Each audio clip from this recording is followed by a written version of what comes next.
الرحمن الرحیم. حاضرین، پرون چې کومه واقعه هغه شوې ده د پټنګۍ او د جګړې د زانګو په حوالې سره، او په هغې کې که د بټګرام خلقو څه همت کړی نو دا د دو فرض و، که هغه د تحصیل جماعت دی، که هغه د ضلعي جماعت دی، که هغه د نورو سیاسي پارټو د هغې کسانی، نو دا د هغو یو فرض هم او د هغو یو ذمهواري هغه هم وه. په دې باندې سیاست کول یا په دې کې خپل نمبر جوړول، دا قطعا دا نه شریعت د دې اجازه ورکوي او نه دا زمونږ د پښتونوالي د هغې څه حصه ده چې خپل احسانات یا خپل یو خبره هغه په دې وروڼو باندې هغو باندې هغه ذکر کوو. پرون چې کومو خلقو په کوم طریقې سره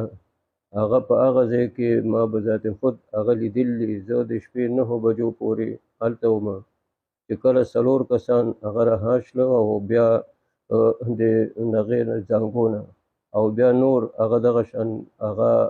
راپاس کېدل، نو زه د هغې نه وروستو هغه راغلی یم او مدرسې ته زه د شپې 1:30 بجې رسېدلی یم. په هغې کې چې د کومو خلقو غم هغه ما لیدلی، نو هغه د هغې خاندانونو د هغو د خپل د بچو او یا د وروڼو د غم د هغې نه کم نه و. نه چا روټۍ خوړله، نه چا اوبه څښلي او دې پریشانۍ کې وو. شکریه په دې کې هغه که مونږ ادا کوو نو هغه به مونږ د ګورنر صاحب د حاجي غلام علي صاحب د هغه شکریه به ادا کوو چې ټولو نه مخکې هغه زمونږ د جمعیت علماء اسلام د کارکنانو او د جمعیت علماء اسلام د کسانو د هغو په وینا باندې هغه هلیکاپټر هغه راولېږه. په دې کې مونږ شکریه ادا کوو، هغه به د حاجي عبدالجلیل جان د هغه به ادا کوو چې هغه دې کې اهم کردار هغه ادا کړ. که مونږ شکریه ادا کوو د مولانا طاهرالرحمن صاحب او د مولانا صاحب د پورې نه هغه باقاعده آرمي سره هغه د سعودي نه رابطه شوې ده، د دې خلقو شکریه هغه ادا کول په مونږ ځکه لازم دي چې هغه د دې بالا او هغه د هغو زموږ د کارکنانو د هغو په افسوس باندې هغه خپل رد عمل وکړو او پاک فوج هغه هم په دې باندې مجبوره شو او د کمشنر او ډیپټي کمشنر د هغو د فرایضو هغو خپل فرایض ادا کړي دي. جمعیت علماء اسلام د ضلعې د هغې پوره چې دی نو عامله هغه په دغه ځای کې شریکه وه. مولانا عنایت الله صاحب دا نایب امیر دی، زه به ذات خود دا زه په هغې کې وم. بیا ما چې کوم رابطې هغه ډي سي آفس سره کړي دي، کمشنر آفس سره کړي دي، د شاه حسین هغه مې لېږلی او هغه ته مې ټلیفون کړی و چې تا زر چې دی نو ګورنر صاحب سره رابطه وکړه، هغه پېښور کې و. نو دې کې مونږ خپل نمبر هغه نه جوړوو چې مونږ پکې څه کار کړی، دا زمونږ فرض و، جماعتي فرض هم او د اسلام فرض هم او د علاقې فرض هم او. مونږ که شکریه ادا کوو نو د ټولو نه مخکې به مونږ د خپل جمعیت علماء اسلام د ګورنر د هغه شکریه به ادا کوو. دغه شان په کوهستان کې په سیلاب کې هغې کې خلق هغه ایثار شوی او په هغه وخت سره د پی ټي آی حکومت او په هغه وخت سره هلیکاپټر په اسلام آباد کې هغه و. تر اوسه پورې د خلقو په زړه کې دا یو افسوس پروت دی که بنګاله کې چې کوم هغه هلیکاپټر و هغه که چېرته کوهستان هغې ته راغلی وی نو کېدای شي چې هغه 15 کسان هغه بچ شوی وی. نو هغه تکلیف هغه تر اوسه پورې د خلقو د علاقې په زړه کې دی. نو مونږ په دې باندې ټولو نه مخکې حاجي غلام علي صاحب الله تعالی دې د هغه د ګورنري دا نوره بختوره کړي او الله تعالی دې هغه له نوره ترقي هغه ورکړي. او بیا د جمعیت علماء اسلام صوبایي جماعت او مرکزي جماعت او د ضلعي جماعت او د تحصیل جماعت دې کې ډېر اهم کردار ادا کړی دی. دې سره ډي سي او اے سي د علایي او کمشنر صاحب هغو چې کوم وسایل خپل استعمال کړي دي، بیا دا شاید چې په پاکستان کې اوله موقع چې په دې باندې 15 هلیکاپټر راغلي او هغو مختلف طریقې سره د هغې انتظام کړی و، لیکن هغه حالات چې دی نو هغه داسې وو چې هغه د هغو د